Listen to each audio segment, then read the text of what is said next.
You're listening to the Spark Radio Network, Internet radio like you've never heard before. Innovation, creativity, and imagination are all said to begin with a spark. So fasten your seatbelt and take the ride of your life and listen for the spark. You are listening to KLRN Radio, where liberty and reason still reign. Hey, this is John Preston, Marine Combat Veteran and Pacific Records recording artist. Just reaching out to have you check out our new album, Battle Cry, Songs of America's Heroes, an album featuring phenomenal other combat veteran artists like Scott Brown of the Scooter Brown Band, Ryan Weaver, Rowdy Johnson, just an incredible mix of people. This is all veterans telling our stories and our lives, and we're giving 100% of our proceeds to the Valkyrie Initiative to help veterans and first responders integrate back into society. I myself have battled with post-traumatic stress for many years and lost my own brother, a Marine Corps veteran, to suicide. I ask that you step with us and make this happen. We are in pre-order right now and release on March 17th. Go to iTunes, go to Amazon, buy. We plan on making the charts and making it at a very high level, and your support right now makes a difference. This is the release of my new song, Superman Falls, which is actually about the loss of my own brother, which happened last year, and I would love for everyone to check it out, to listen, and hopefully it'll make a difference in many lives. If you're 85 or younger, would you like peace of mind and comfort for your family? We're Final Expense Direct with an urgent message for you. The average funeral today costs over $8,000, but the most you'll get from government benefits is $255. How will your family pay the difference? We can help. Our senior plans start as low as just $1 a day and pay up to $30,000 for a funeral and other final expenses. Peace of mind is easy. There's no medical exam. You'll have lifetime coverage, and your plan can't be canceled as long as you pay your premiums. Call now for free information about our senior plans. Answer a few simple questions and receive approval right on the phone. Plus, call right now and we'll give you a discount prescription card for free. Call 800-553-8687. That's 800-553-8687. Again, 800-553-8687. 687.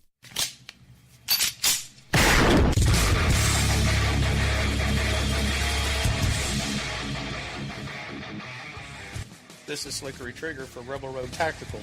With proper care and feeding, your pistol will be ready when you need it. There to save your life. Shouldn't your gear be that good?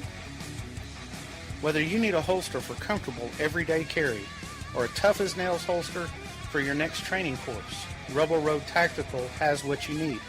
Check us out on the web at rebelroadtactical.com.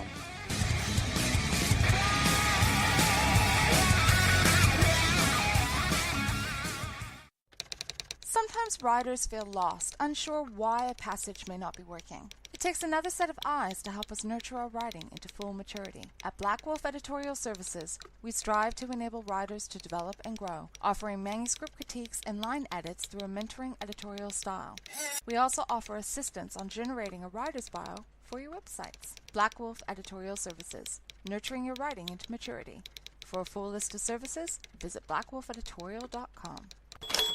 Here's George Foreman with InventHelp. Hi, I'm George Foreman. Do you have an idea for a new product or invention? People ask me all the time, George, how do I get my idea in front of companies? How do I get a patent? What do I do next? Do you have the same questions? I'll tell you like I'll tell them all. Call my friends at InventHelp. Call InventHelp today for free information. InventHelp has been helping inventors for more than 30 years and has sales offices nationwide. InventHelp can submit your invention to companies who are interested in receiving new ideas. If you have an idea and want to try to patent it and submit it to companies, you should call InventHelp today for free information. Listen, I can't guarantee a company will be interested in your idea, but I believe every inventor deserves the opportunity to step into the ring and take their best shot. Put InventHelp in your corner. Get your free inventor's information. Call 1-800-353-6490. That's 1-800-353-6490. Again, 1-800-353-6490. KLRN Radio has advertising rates available. We have rates to fit almost any budget. Contact us at advertising@klrnradio.com.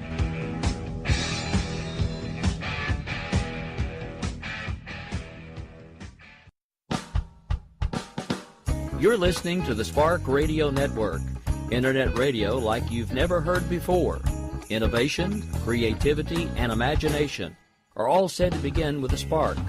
So fasten your seatbelt and take the ride of your life and listen for the spark. You are listening to KLRN Radio, where liberty and reason still reign. Hey, KLRN Radio listeners, Jason Marshall here. I just want to start things off by saying thank you for listening to the show.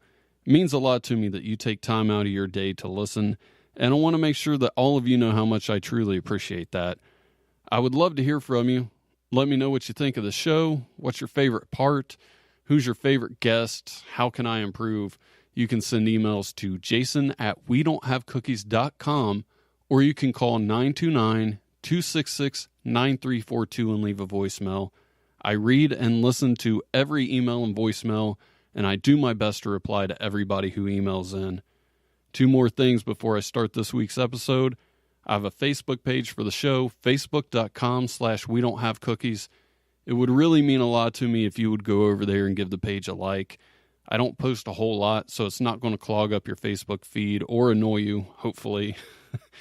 The last thing I want to say is that this particular episode goes over an hour. It's with my good friend Kenny Bolin, former pro wrestling manager of names like John Cena, Bobby Lashley, Mark Henry, and others. The episode is going to end somewhat abruptly because I'm only scheduled for an hour on KLRN Radio, but I will air the parts that didn't get played today on tomorrow's episode. When we recorded the show, it was about 2 a.m. after the Mayweather-McGregor fight, and to be honest, I didn't realize how much fun this episode was until I was editing it. I think it was one of the top 5 shows I've done with Kenny, and that's saying a lot. With that said, on tomorrow's show, I will be airing everything that leads up to the parts that won't make it on today's broadcast, but I think you'll thoroughly enjoy it just as much the second time around to hear how this one ends. I think I've rattled on long enough for today. I hope you all are having a great weekend. Enjoy the show.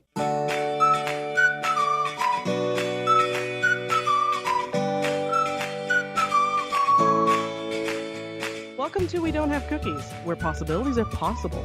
Here's your host, Jason Marshall.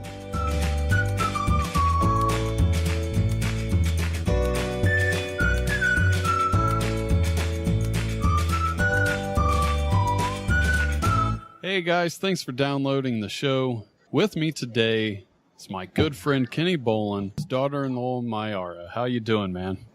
Slightly above average. Maya, how you doing?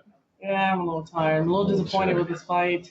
Well, you weren't going to be happy no matter how it went. You hated both of them. One's a wife beater, the other's a racist, and it's probably bashed a few women. Oh, I'm not disappointed about the outcome. He's Irish. I'm disappointed about the numbers they've made. I'm disappointed that people... Oh, my God. Now, are you sticking to your numbers? Because, you know, basic math I'm pretty good at, but when you get a lot of zeros in there, I fuck up. 50 million people ordered it at $100 a pop. Jason ordered the fight on 5 different televisions. He spent $500 ordering that fight. But yet he won't buy a goddamn microphone to get his free $59.95 webcam from me. Goddamn, 5 TVs. We don't know what Jason looks like. I'm not going to look at his profile picture. If he ain't going to get a webcam, I'll just go the rest of my life without knowing what he looks like. That's cool with me. That's depressing. He could be the hottest motherfucker ever, and I would know. Well, that would only affect you, not me. You say that. He could be really hot. Well, I doubt he's that hot. Well, speaking of the Mayweather and McGregor fight, I was really disappointed in how it ended, though. Were you for the racist white man or the wife-beating black man? Which one were you for? You got to pick your Knowing favorites. his wife, probably the black wife-beating man. Well, yeah, he might. I was. Is that making the show? I hope so. I was for the show, for sure. Black man in this. Jesus Christ, you big fat-ass dog. He's sitting on the cables. He's doing a sit-in. He's doing a sit-in because he's upset. Do we have to call him white? Do white people have to lay credit for Conor McGregor? No. He don't talk like white people. He don't act like white people. I talk like white people. No, you talk like American white people. No. He's an Irish. There's other whites. You mean other than here? There's white people. Unfortunately, yes, there is. Holy shit! I thought we were the only ones. Yeah, I wish. Yeah. We have to put up with millions of them, billions. Cam Moron, our old buddy Cam Moron. I tweeted him. I didn't tweet him. I MSN'd him. MSN? I messaged. You wrote him an email from MSN? I messaged it. Did he get it from 2008? No, that's only if I AOL'd him. He'd got that in 90. He'd got that in 96. I think Mark Cuban still has AOL. My Lord. I think he does. It's mail, huh? Yeah, I know Phil Fair still has AOL, the old OVW referee. I didn't know they still offer it. They do. They do still offer it. There are some people they can't just get it from. Probably like Cornette. Cornette's probably got an AOL address. They got zombie walks going on out here, but I was going somewhere with this conversation before we started talking about zombies. Cam Moron. I said, how about your racist white guy getting his ass beat by the wife-beating black guy? I said, what do you think about that? He said, well, I wouldn't call Connor a racist. I said, no, maybe you wouldn't. Nazi haircut. But he's been wearing the Nazi haircut since the day we known him. It's never changed. I think that's head... That's not his choice. That's a genetic mutation. I think that head was... Christopher, have you ever considered that white trash should be considered its own race? Cam Moran is the poster child for white trash. He is the poster child for white chase. What is up with you? Chase Bank. I was trying to get in my plug for Chase Bank. Oh, speaking of getting plugs in, did you get Gold Blow or... What's it called? Bowl Glow. It was called Global. We did it wrong. Global. We were plugging the wrong fucking company. Well, did you Some dumb fuck kept plugging the wrong company. Did you get them to be a sponsor? No, I never really. I sent them a tweet or two, but that was about it. We're going to get that. The night after we recorded that show, we went down to Fern Creek. We went to Fern Creek. And we're passing a big bowling alley.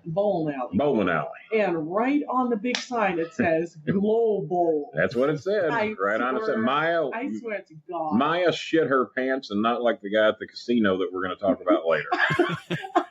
She tried to get me to turn around in mid-traffic so she could get out of the car in the middle of an 8-lane highway. And take a picture just so for she you. could take a picture of Global. Globo. Yeah, Globo. They turn the lights out and they make the lanes glow and the balls glow, the pins glow, and it's white trash bowling. Wait a minute. What other bowling is there? That right? Yeah. How many times have you ever gone bowling and saw nothing but Cubans? Saw nothing but Dominican Republicans. When I was at my corporate job, I joined one of the bowling leagues because I'm assuming you don't have a job now because you won't buy my fucking microphone. That is correct, sir. The camera he needs. No, well, I'm giving him the camera. Oh, he needs to buy the microphone. But so where was your corporate job? I haven't heard of this. I was in a mortgage outsourcing company. I forgot what bowling was like. And on the first night, I was like, holy shit, this is very long and I'm not into it. One of my side jobs was working at a bar. It was basically because I was an alcoholic and it was the best way to pay off my tab. But I got in a fight one night and this guy broke my ribs. And when I sobered up the next day, I thought, holy shit, this is great. I can't possibly bowl. That's my way out of this league. Now you don't have to bowl anymore. Just break your fucking ribs and then you don't have to bowl. I've always said alcoholism is good for something. Isn't it like I just didn't know what yet. Isn't that like cutting your dick off so you don't have to fuck a certain girl?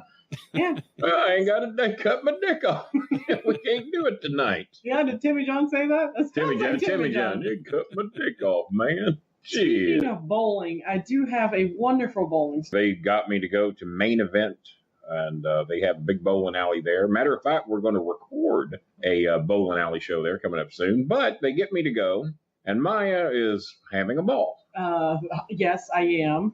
Thank you for the pun. I'm having a ball because it's my 20th birthday, and Kenny hadn't bowled in 20 years. At first, I didn't think he was going to do it. I was like, come on, 20 years. Think so either. It's the 20-year anniversary. It's my 20th birthday. Come on, come bowl with us. So we started bowling, and it's a lot of fun. It's kind of like Dave and Buster's, and we're doing great. Except for me. Everybody's doing great. I'm doing terribly. I'm the worst bowler there is. I'm the reverse Trump. I'm terrible at everything. I'm the worst at everything. I'm the worst. It's a disaster. You'll never hear Trump say that. So I'm the worst bowler. I'm doing absolutely terribly. And then be a moron or a racist friend. He went with us, didn't he? He did. Well, it was white trash night. Cameron was honorary spokesperson that night. And he was doing amazing too. It's in their DNA. Yeah. So he jokingly says to me, Maya, you gotta roll a strike at midnight. And I'm like, yeah, right. Yeah. I have absolutely zero on the board. You hadn't thrown a strike all night, right? Oh, fuck no. I hadn't Not hit even anything. close. Yeah, I haven't even hit the lane. I was hitting the balls in the other direction. It was terrible. So I go up there, and it is 11:59, and right as it becomes midnight, I hit the ball. I already turn around like, this is going to be terrible. Now, before she finishes the story, I want you to know there's a bunch of white people in that shock. A bunch of white people gathered off to the right of us that had kind of been eyeing Maya all night long and kind of watching her bowl and kind of chitter-chattering back and forth, but they hadn't said a whole lot. They've heard us say that Maya is going to pull a strike at midnight, and they're over there chuckling like, my ass. Mm-hmm. And so it's 11:59. Maya's got the ball in her hand. She's stepping up to the lane, and she's got half the house watching her because the word has gotten around that she's going to bowl the strike at midnight. And so here we go. I roll the ball, I turn around, and I'm absolutely embarrassed. I know that I've been doing terribly all night, and everyone's watching me. Now, so I turn around thinking, if I close my eyes, they can't see me. Here, now picture this. Now picture this. The ball, when she releases it, is going a maximum of about 4.5 miles an hour down the lane. And I'm going, well, here we go. Not a chance in fucking hell. Is this going to happen? And as I turn around, I see everyone's eyes just light up, and I turn back to the bowling alley, and I'm thinking, there's no way. And right as I turn around, I see all of the, I guess they call kegs, all those pins. Right? Pins. It wasn't 10 kegs set up down there for you to knock over. It was 10. It's late, all right. There is actually a bowling alley here in Louisville called 10 Pins, not 10 kegs. I see all pins fall down, and I looked at it, and I was like, "There's no way." And I look around, everyone's cheering for me. It's like it happened in slow motion because it happened in slow motion. And I jumped right on Chris, and we're hugging. This was tears in her eyes. I won the fucking presidency. The fucking white bowling team, like there'd be any other. The white bowling team ran over from across the way. They're over high-fiving her. They bought you some desserts. And no, they bought me a drink. They said, can I buy you a drink? Yeah. I had turned 20. And I was like, fuck yeah, you buying me a drink. And, didn't they buy you some ice cream, too? They bought me ice cream. They bought me tequila. Ice cream and tequila. For a 20-year-old. Once again, it's white trash. What else would white trash bowlers buy a 20-year-old girl at a bowling alley? other than a used dildo. with no condom. That'd be my only guess. It was one of my... You know, if they hear me talk much more on here tonight, they're going to think I don't like crazy-ass fucking racist white people. Don't want to get that image going. You'd upset half your family. You wouldn't I know? Half? God damn. There's 30% in the family that we don't even know about that are white racists. Assholes. Now you know why I speak to... The only reason I speak to my mom is that she forgot she's a racist. the old timers have set in and she forgot. The old timers. She thinks she's a decent human being now. Went out to see her the other day. We went out and got her dinner. We got it catered by Hometown Pizza out in LaGrange. And we noticed Mom's memory was fading a little bit, and she had told us she hadn't seen my cousin in 3 months. I called my cousin. I said, God damn, I said, how come you haven't been going out to see Ma Bolin? I said, you live fucking 4 miles from her. How come you ain't visiting her? She said, Kenny, I was there with her last week. I sat on the porch with her and watched it rain. Okay, I guess you were. She said, Kenny, I go every Sunday to see your mom. I'm going today. I got a family reunion. And then I'm going to take your mom some food and from the family reunion. She said, but no, Kenny, I swear to you, I go out there every weekend. I said, well, ask Mom when she saw me. I said, I was there Friday, and it's now Sunday. So she gets there, and she brings Mom a bunch of food from the family picnic, goes in there, and Mom's eating like she's going to the electric chair. She's eating chicken and tater salad and just putting shit down left and right. She says, oh, by the way, says, when's the last time you saw Kenny? Oh, he was out here about 3 or 4 weeks ago. It had been 2 days. So Mom's memory is the kind of fading. She's still sharp. She's still quick. You know, we say jokes and she gets them all and she chimes in and you'd never know that anything is really, really wrong. But her memory is really, really bad right now. So she's got about $5,000 in her bank account she's got saved up. And I'm going to remind her that she owed that to me. Don't you remember? Got to get to her before the rest of those fucking racist bastards do. Hey, Mom, who you want to have that money? You don't want June having it. You know June died, right? What? Yeah, about 3 weeks ago. Yeah, about 3 or 4 weeks ago. Yeah, it was 3 or 4 weeks ago June died, That's Mom. why she hasn't been out. You was at the funeral, Mom. Goddamn, you was one of the pallbearers. We propped her casket up on your wheelchair to make it easy for you. Shit. Remember, you dropped her. Fell out of the casket. Me and Timmy John had to put her back in. Me and old Biscuits and Gravy.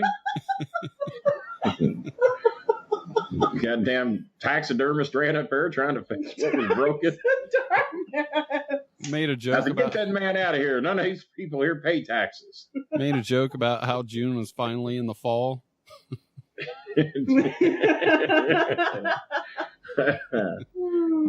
Speaking of how things go, what's that thing you got where Mama Cass or whoever you got, and she was bitching at somebody and she was mad that she didn't get a shout out on Twitter or got a follow or something. What was all that about? Yeah, she lost her case. That was Marshall. Yeah, no, what's her name? I called her Mama Cass. That's obviously somebody else. Yeah, she gets that a lot, actually. Her name's Mama Cass actually died choking on a ham sandwich. She sang for the mamas and the papas. You know that song, California Dreamin'? Mm-hmm. Maya? Yeah, if you could put down your jar of peanut butter in your phone, we're doing a show here.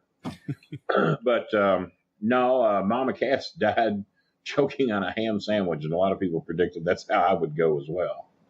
But that ain't happened yet. So what's her name now? Mama what? Mama Kate. Oh, that's close. I was in the ballpark.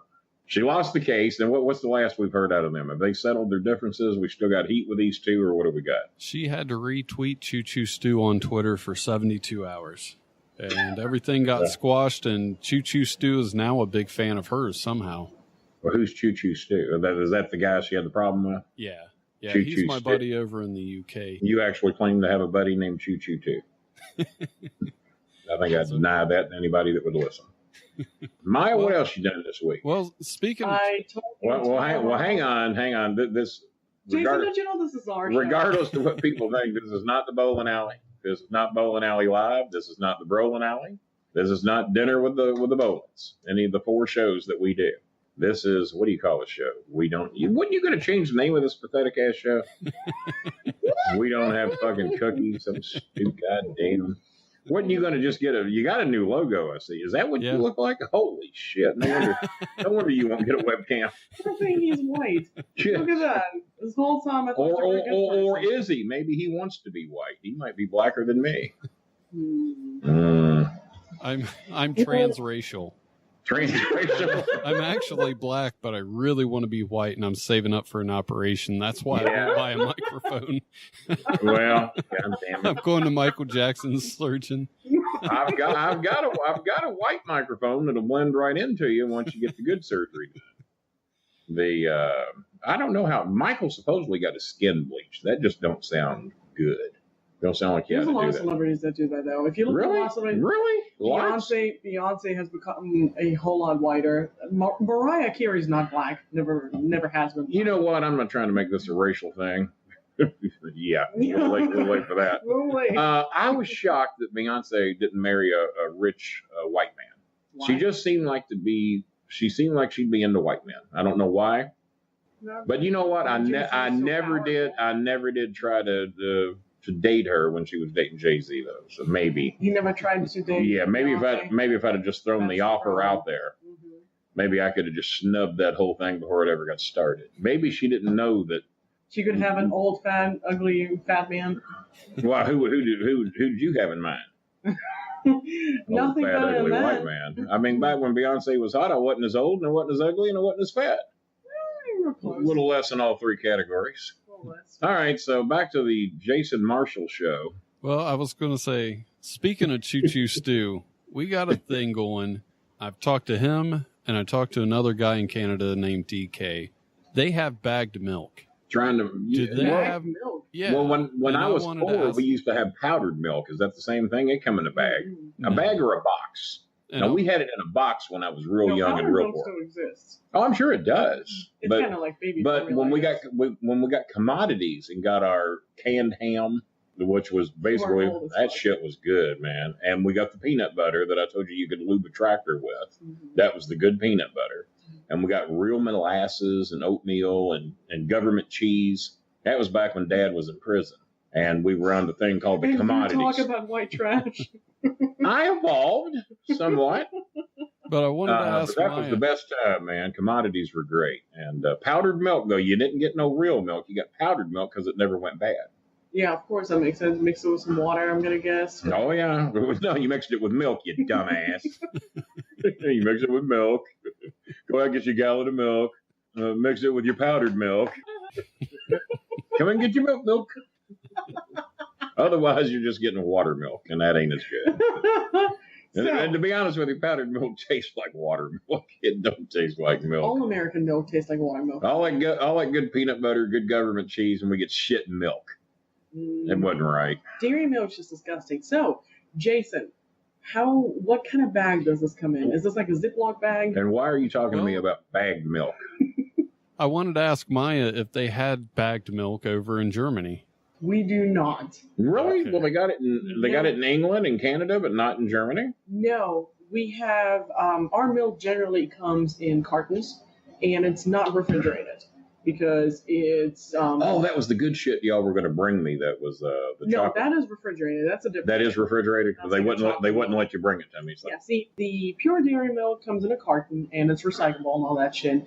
We used to drink a lot of milk back when I still liked dairy milk. And what else did you ate something that Chris felt bad for you, thought you was dirt poor? Bread and something, well, you putting something on the bread other than Nutella. You just sit around and ate bread. Every night. See, my parents, birds and squirrels do that too. My parents worked a lot, and they during the week didn't have time to cook for dinner. They would come home at like 7 or 8, and we had to get to bed. So we would just have sandwiches for dinner. And of course, in Germany, the bread is so good. You go down to the bakery. That's sad. My mother was a truck stop prostitute, but yet she cooked us 7 squares a day. I'm sorry, a week. Maybe I know what I'm talking about now. Jenny, it's time for your 7th meal.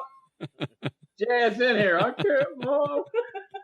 You're going to eat it. You can't go outside and play. I don't want to go outside and play. I just want 5 meals from now on, Mom. Let Janice have the other 2. So Janice started eating 9 meals a day, and you saw what happened to her. So, yep, that explains a whole fucking lot. I'm glad we broke that down. Self-diagnosis is the way to cure yourself, Maya. Just always eat your 9 squares a day and quit bitching. No, I never bitched about it. My parents didn't cook.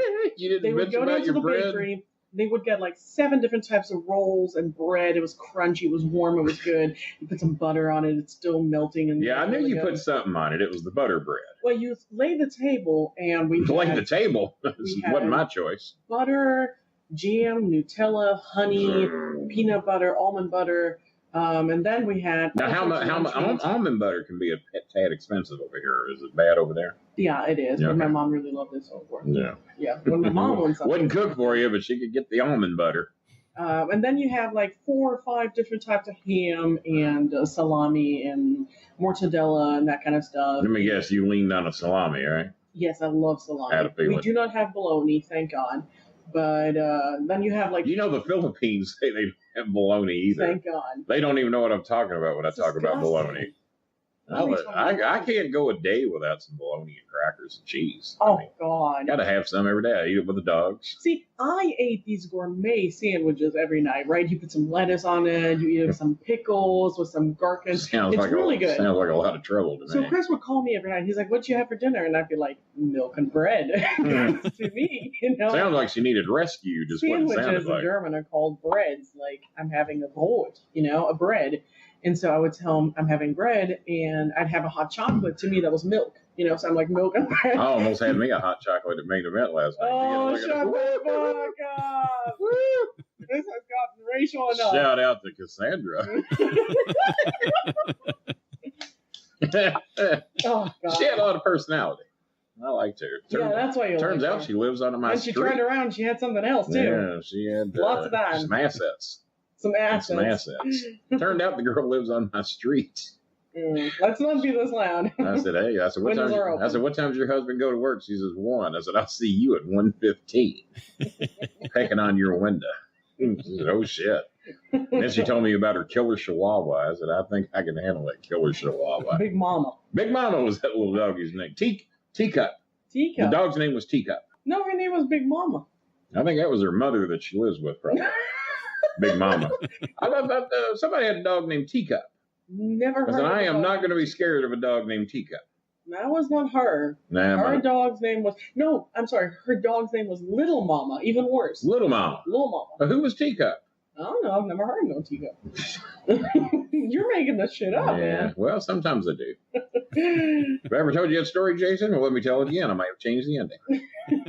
But yes, we do not have bagged milk. We just have wonderful bakeries and lots of cheese and ham. And I would have these sandwiches every night, and I would tell him I'm having bread and milk, and Chris thought I was in fucking prison. Yeah, he did. And then, I come over he here. Thought he thought he was on a rescue mission to go over there.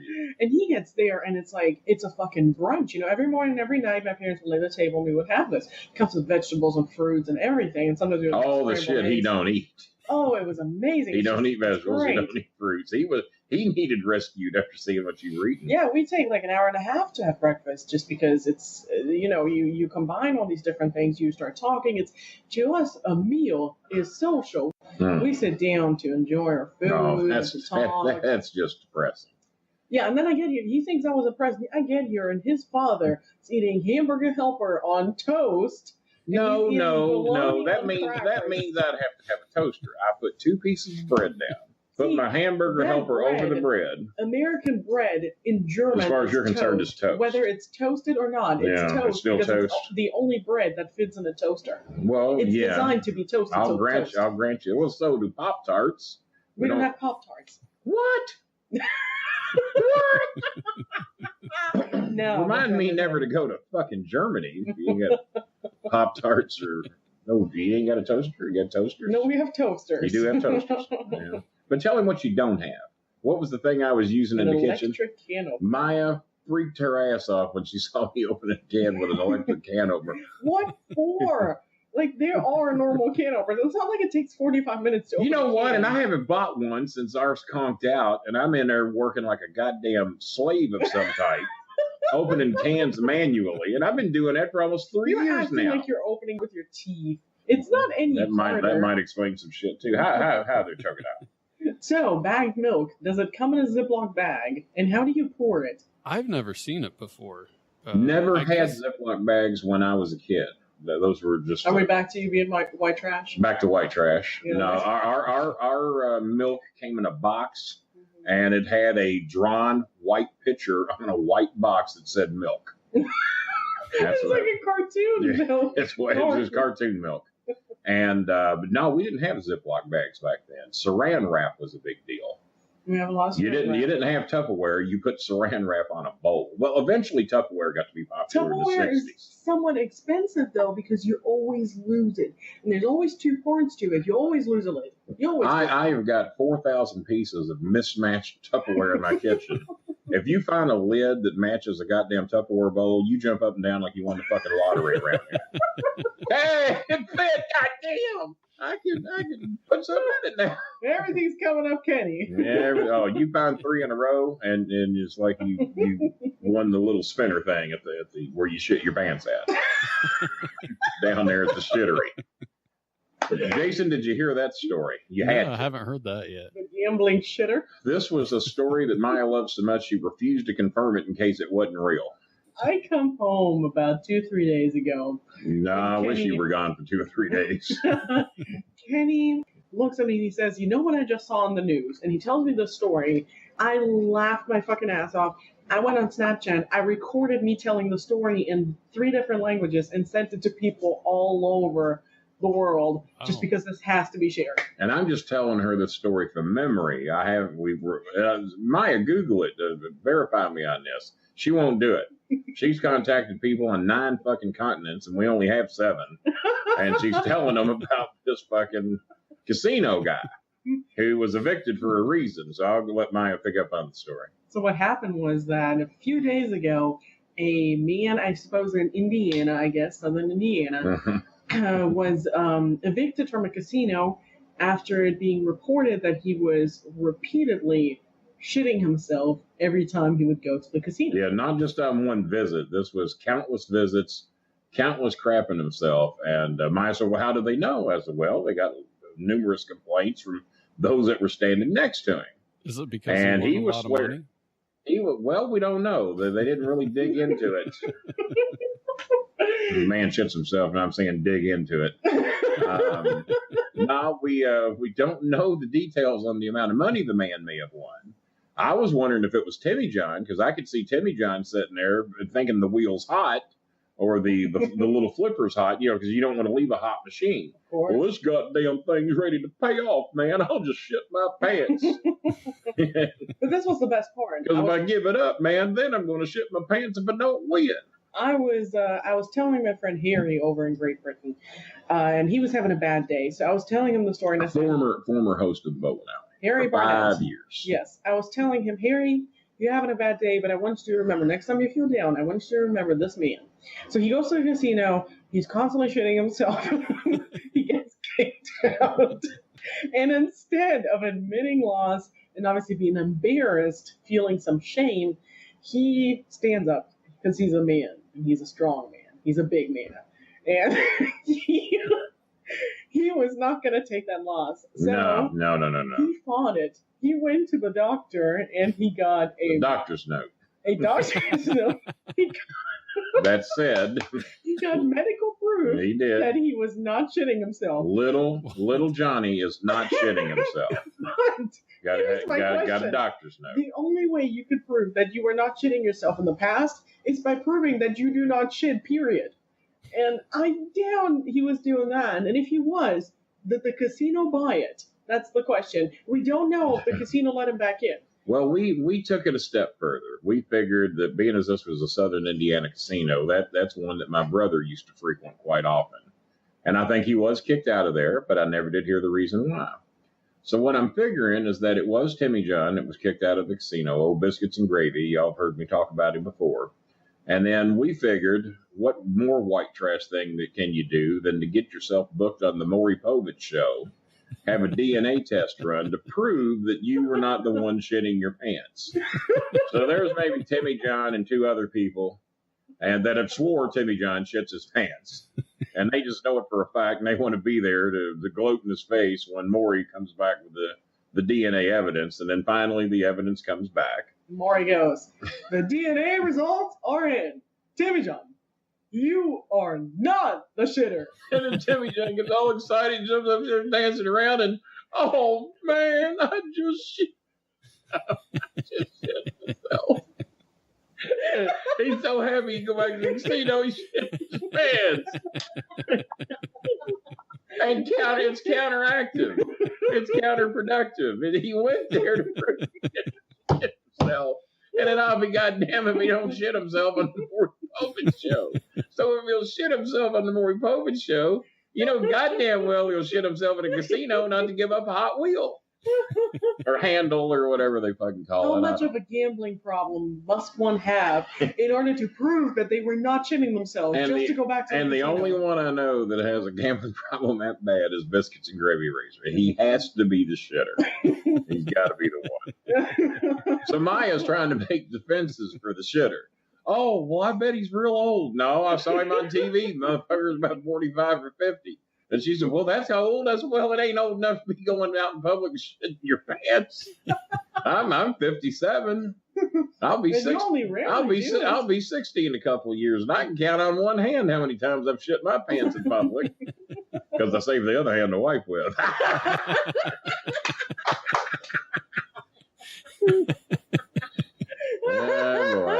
Now you know why we don't call this the Jason Marshall Show. You don't want his fucking name on it. You don't call it the Bowling Alley or the Crap House or whatever y'all want to call this goddamn show. I don't want nothing to do with it. Well, I'm glad you brought him up because the last time are you Googling him? Are you?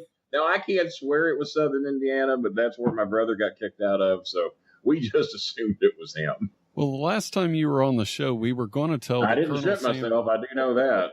We were going to tell the Colonel Sanders story, but we ran out of time.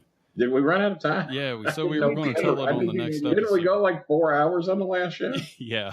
We did two 2-hour shows. How did we run out of time for Colonel Sanders? I don't know. We've had some long shows. Well, we have. We thought we was banned. We hadn't heard from you in a while. And Maya says, well, should we call Jason? I said, no, he'll hit record and it'll be a fucking show. Not going to call him. Oh, I just looked this up. We were wrong. Oh, what? This happened in Ohio. Jason, anything you want to tell us? Anything you care to admit, Mr. Jason? We're at Mr. Ohio. Guy who didn't There's want a picture of the guy. Let me see the guy. Let me see if I... Hang on, I'm bringing it up right now. Oh, he's shitting. He's shitting himself. I know he is. He's wearing white pants. Can't do that. Yeah, I mean, if you shit yourself several times, oh my God, the guy's on Skype with him. He's probably 29. Now Tim goes to casinos in Ohio. He goes to Ohio, Indiana, and he goes to 3 different ones in Indiana. This is a nice one, too, they're showing. What city? I'm not sure because I'm not listening to it. I'll have to look it up in just a second. Probably up near Cincinnati. I bet it's near Cincinnati. Yeah, Cincinnati. Yep, there we go.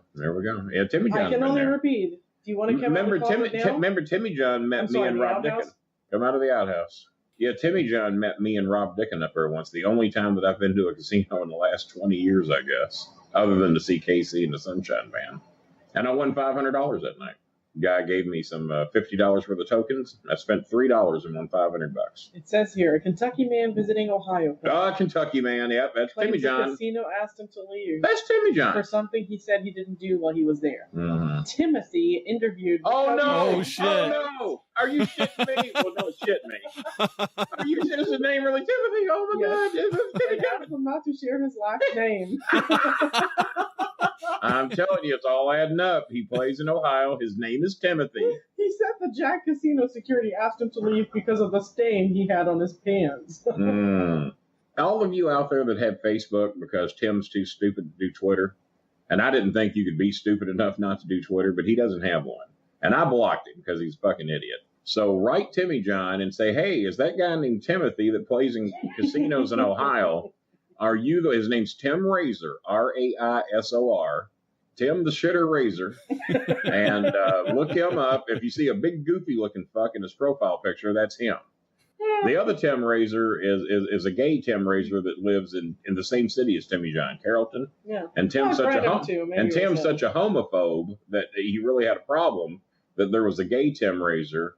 And there's also a child molester Tim Razor that lives there too. The child molester was not that big a deal. It's the gay guy. The gay one got on his nerves. The child molester he didn't have much of a problem with. Thanks. So there's 3 Tim Razors that live in Carrollton. One's gay openly. One is a child molester openly. And then there's Timmy John who has gambling and shitting issues apparently. I know it's him. It's got to be. Everything's adding up. Everything is turning up roses except for in Timmy John's pants. So write him Tim Razor and don't tell him tell him I sent you. I don't give a fuck. And just say, hey, there's a story about a guy named Timothy that plays the casinos in Ohio who's from Kentucky who had to be asked to leave a casino because he shits in pants. Are you the shitter?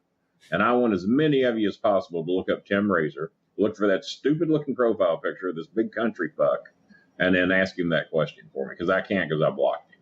I'd like to have him on the show. We need to talk about this. Oh, God.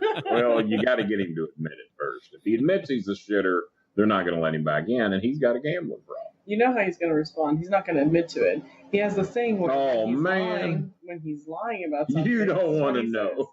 Oh, man. You don't want to know. That's when you know Timmy John's lying for sure. The other way you know Timmy John's lying is if his lips are moving. There's only 2 surefire ways to know for a fact. And he walks in, he says, I got a blowjob from this girl for $5. And Kenny goes, how'd you get that? How'd you confront her? How'd you ask her? Yeah. Man, you don't want to know. No, actually I do. That's why I asked you. How did you get this $5 blowjob? And turned out the girl wanted meth. And so Tim was basically, in a way, a drug dealer, I guess, because he was giving her the money, the $5, to go get her meth. Now, anybody that blew Timmy John for $5 has got more than a meth problem. So we need to examine that first. Yeah, we're back to white trash. And he had one girl. He had one girl that was going to give him a blowjob, but in order to do so, she wanted to use Timmy John's food stamp card to get some food, and then she was going to give him a blowjob. So he drives her to the store. This is how stupid he is. He goes, you think you've heard stupid Kenny jokes before. Timmy John drives this meth addict from the glorified trailer park that he lives in. They call that place Happy Hollow because everybody in there's on drugs. If the police need to get their arrest up, they just go through and just start looking for people sitting on their porch and patting them down for meth. They're going to find it. He drives this girl to the store, hands her his food stamp card, which I think's got like $200 on it or whatever. God damn, that's a lot. And apparently she goes into, well, if it's got the full amount on it. Yeah. And he was acting like it did because he's pretty pissed as to what happened. So he drives the girl to the grocery store. She goes in and she promises Tim she's going to get about $10 or $15, maybe $20 for the food. And then she's going to come back out and they're going to go back to his place. She's going to give him a blowjob for the $20 of food she got. Well, what she actually did is she went in and she spent the whole $200, called her mother. She come and picked her up. She pulls up the front, girl comes out, she waves at Timmy John, gets into my car with her mother, and she's gone and you never saw her again. And he was the fucking man, and I didn't even give a goddamn blowjob. I guess he was willing to pay up to $200 if he got the blowjob. But if you're getting $5 blowjobs, if you close your eyes, ain't the $5 blowjob just as good as the $200? Oh man, you don't. Well, but these meth addicts, a lot of them don't have teeth, so it makes it better. Yeah, well, not if they're jagged. If they're jagged, that probably is not. No, I'm going to say it right now. It's not going to be a better blowjob if you have the jagged ass meth addict. I wouldn't know. I wouldn't know. I hope you don't. Yeah, I'm trying to. Bad enough. Lena gets accused of having a dick. I don't want you having one too. No, I got one. I'm just shy. Yeah. You better stay shy. You don't want to know. You don't want to know. You don't want to know. I got a dick, man. You don't want to know. What else you got, Jason? Will there ever be a martial law episode between you and Jim Cornette? No. No, there won't. We fucked that up. You didn't jump on that quick enough. Yeah, I know. We built that up for about 2 months. We did. No, the Jimmy thing is done and over. He associates with Brian Last, so I won't have anything to do with him. I associate with Russo, so he won't have anything to do with me. And we are what they call a Mexican standoff right now. I'll never do a show that he does where he's involved with Brian Last, and that's the only shows he does. And you know he ain't going to do a show that is on Vince Russo's network, whether Vince is on it or not. But he is so eaten up that I now am on Vince Russo's network that all my shit's tainted now. I'm just no good for society and no good for America in general because I dare do shows on Vince Russo's network that pays me way more money than Jimmy Cornette shows ever did. So. And just for the listeners at home, you want to explain who Vince Russo is and why that matters? Well, that's right, because this is a comedy show, and they may not know. Vince Russo was a big-time television writer, producer, who basically cost Jimmy 2 of his jobs. He was a big deal with the WWE for quite some time. Russo and Jimmy worked together in WWE. They had creative differences. Jimmy was an old-school type of guy. Vince Russo was more modern and more just let's try any fucking thing and see if it works. And regardless of how sexual it is or just how ridiculous it is, let's just try it and see if it turns out to be good TV or not. And Jimmy was against all that shit, which I pretty much was too there for a while. But I didn't hate anybody or want to kill anybody over it. It was just a difference of opinion on how to produce and put together a television show. So Jimmy's starting all this shit and having fights and calling him names. Well, I can't say having fights because he's never had a fight in his life, and which means he's never won one in his life. Well, he's had fights, but he lost every one he ever had with me, and I don't know that he ever actually fought anybody other than me. So, but either way, he's never won a fight in his life. So him and Russo aren't getting along, and WWE's got to pick one of them because it's obvious they can't work together. So WWE picks Vince Russo. Well, wouldn't you know that eventually Jimmy goes to TNA, and Vince Russo also ends up in TNA, a wrestling group down south that is being filmed in Orlando at the park down there. And once again, Jimmy and Russo can't get along, and they're bickering at each other. Mainly Jimmy starting all the shit because he's one of these aggressive little yappy dogs that has this Napoleon complex and wants everybody to think he's tough. So once again, it comes down between Russo and Cornette, and the company picked Russo. So the way Jimmy sees it is that he cost Jimmy 2 jobs, cost him maybe hundreds of thousands of dollars. I don't know what he was getting paid, but that's the story Jimmy tells. And then eventually Jimmy wanted to kill Russo.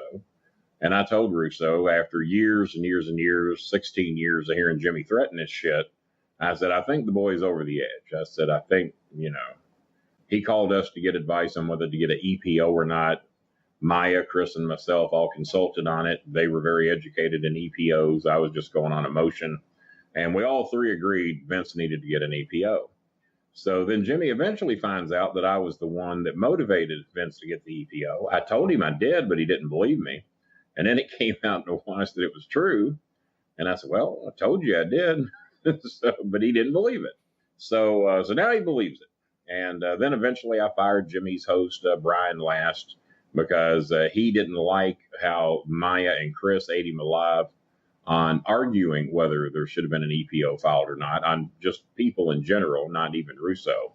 And Maya especially ate him alive. So Jimmy got mad that we fired Brian Last, said I loved my kids too much. I need to cut them loose and just do these shows on my own. Because Brian knew he and I could play around and fuck around and people would buy that I wasn't trying to put him in his place. I was just being an entertainer. Maya was eating him alive and from an educational standpoint was putting him in his place real bad.